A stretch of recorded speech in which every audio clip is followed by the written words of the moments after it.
Okay, welcome. So, have you ever found yourself just like completely baffled by what someone did? You instantly think, oh, they're just lazy or maybe rude or, I don't know, clueless. Yeah, it happens all the time. Right. And then later you find out there was actually a totally logical reason, something external driving it. Hmm. The bias of belief. Why we misjudge others. We want to unpack why our brains do that. Uh-huh. Why we're so quick to jump to those judgments about someone's character. Our mission really is to get why we're often, well, probably wrong about everyone when we judge their actions. Exactly. And this isn't just, a gut feeling. We're talking about a real ingrained cognitive bias.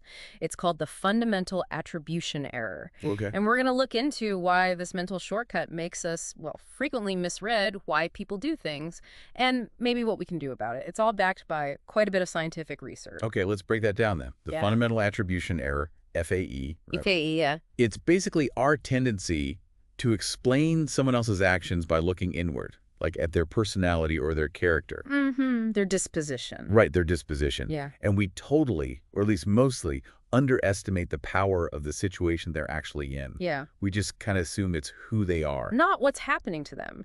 It's fascinating how widespread this is. Ah, I mean, think about it. Someone cuts you off in traffic, what's the first thought? oh, jerk, or something like that. Right. It's rarely, oh, maybe they're rushing to the hospital, or maybe they just didn't see me. Nope. Straight to aggressive driver, bad person. Exactly. We pin their driving on their core identity, Yeah. not, the traffic jam or some unseen emergency. And hang on. It's not just judging others harshly, is it?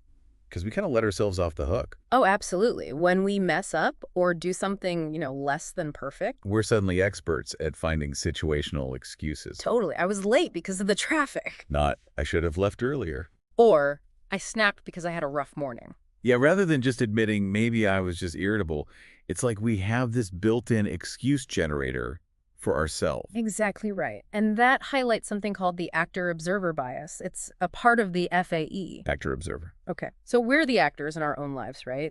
We feel the context, the pressures. So we attribute our actions to those external things. Makes sense. But when we observe others, all we see is the behavior.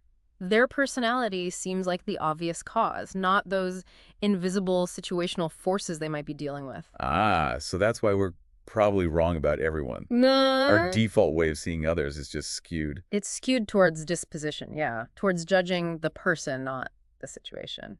So if our brains are essentially wired this way, what does that actually mean for like everyday life? It feels like we're constantly missing the bigger picture, Yeah. forming biased opinions. How does that hit our relationships or work or even how we see bigger social issues? That's a really important question, actually, because recognizing the FAE, it isn't just some, academic trivia. Right.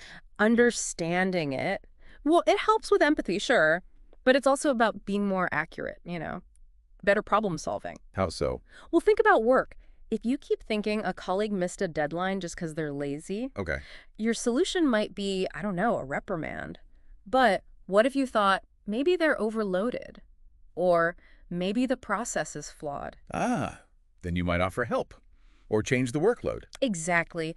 A completely different and probably a much more effective outcome. It comes from looking beyond just the person. That is a crucial difference. Yeah. Moving from just judging to actually trying to understand. I remember getting so mad at someone in a meeting once. They seemed totally checked out. I was convinced they didn't care. Uh-huh. Found out later they were dealing with a major family crisis. Barely slept. My whole view just flipped. See?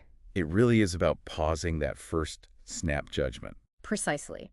When we make that conscious effort, just for a second, to consider the why behind someone's actions, beyond just judging their character, we open ourselves up to a more nuanced view, and frankly, a more accurate one. Yeah. It pushes us to look for those hidden pressures. Okay, so the core takeaway for you listening, when someone does something that makes you instantly judge them negatively, just take a beat before you slap on a label.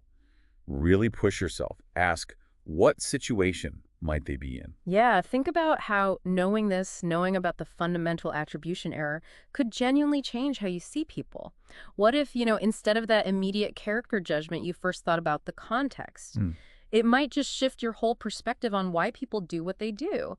leading to, well, deeper insights, maybe more compassion. And just being more accurate about the people around you. Right, a more accurate understanding in your own life. Maybe the real key is realizing that understanding doesn't start with knowing who someone is, but asking what they might be facing.